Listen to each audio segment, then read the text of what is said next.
મેં જીવનની અંદર બહુ દુઃખ મેં સહન કર્યું છે અને અત્યાર સુધી સહન કરું રહ્યો છું, પણ હવે હિંમત હારો એમ નથી, કારણ કે મારી માથે મારા મા બાપનો હાથ છે. આ કપડા કને લાવેલા હતા?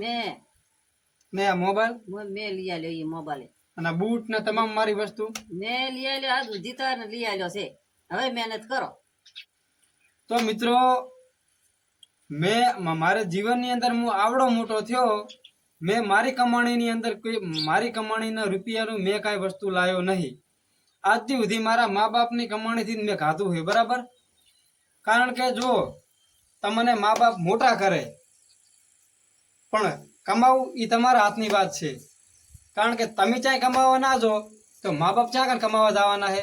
મા બાપ કને આપણે રૂપિયા માગા કે મને પૈસા આપો, મારે મોબાઈલ લેવો હોય, મારે આઈફોન લેવો હોય, મારે કપડાં લેવા છે, તો મા બાપ ક્યાં કને કમાવા જાય છે? હવે તમારી ઉંમર થઈ, તમે કમો, મા બાપને 2 રૂપિયા 5 પછી આલો તો તમને કાંઈ હાલે, ના કે મા બાપ શું તમને હાલે? 2 શબ્દ તું બોલ. હવે કમાણી કમો ને જો બીજા આટલા દાડા ઘણા કમાઈને આવ્યો ને ઘણો.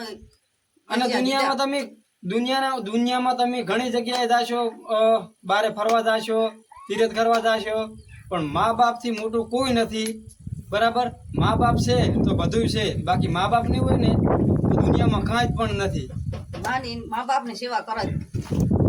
મા બાપ છે એ ભગવાન છે.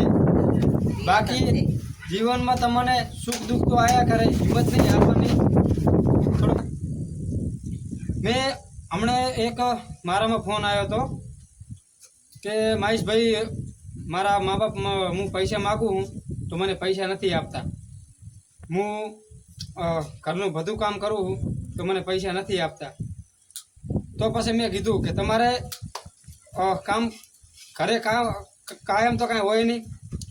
જ્યારે તમને ટાઈમ મળે ત્યાં તમે કામે જઈને અને તમારું જીવન ગુજારો. કારણ કે હવે મા બાપ તો તમને કેટલી ઘણા પૈસા આપ કરશે, બરાબર. તો તમે થોડીક મહેનત કરો, આગળ આવો. જીવનમાં સુખ દુઃખ તો આવે, હિંમત હારવી નહીં. બાકી મા બાપ છે તો બધું છે. બાકી દુનિયાના છેડે તમે ગમે અહીંયા ફરશો ને તો તીર્થ કરવા જશો, ગમે અહીંયા જશો, મા બાપની સેવા કરો. શીખા પણ હાલે હવે બુદ્ધિ આવી દીકરાને. મા બાપની સેવા કરો. મા બાપથી મોટું કોઈ નથી. મા બાપના આશીર્વાદ અને માથે હાથ નથી.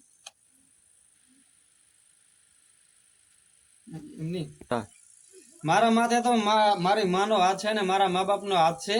કારણ કે ખુદ મારા બાપુજી હોત પણ અત્યારે બહાર જાય. તો તમને અવારનવાર અમારા આ વિડીયો જોવા માટે અમારી ચેનલને સબસ્ક્રાઈબર કરજો. અવારનવાર આવા વિડીયો આવતા રહેશે. મેં જીવનની અંદર બહુ દુઃખ મેં સહન કર્યું છે અને અત્યાર સુધી સહન કરું રહ્યો છું, પણ હવે હિંમત હારો એમ નથી. કારણ કે મારી માથે મારા મા બાપનો હાથ છે, તો હું હિંમત હારો એમ નથી. કારણ કે જીવનની અંદર તમારે ગમે મુસીબત આવે ને તો હારવાનું નહીં, કારણ કે મારા માથે તો મારા મા બાપનો હાથ છે. બાકી મા બાપના આશીર્વાદ. જય સદારામ બાપુ.